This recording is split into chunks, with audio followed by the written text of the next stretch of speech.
पण मी जसं म्हणालो, काही जागा आरक्षित होत्या, त्याच्यावरती कोणाला नाही कोणाला तरी सरकारला लाभायचं होतं. तुम्ही लागलात, महिन्याच्या महिन्याला पगार यायला लागला, म्हणून नातं कोणाशी जोडलं गेलं?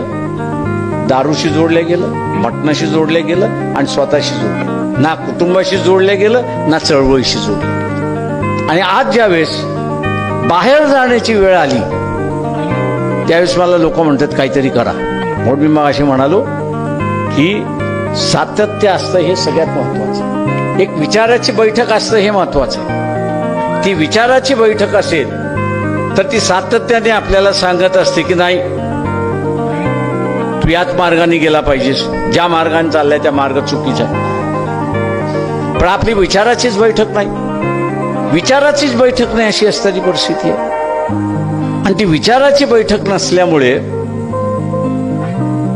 जो कोणी आपल्याला स्वप्न दाखवतोय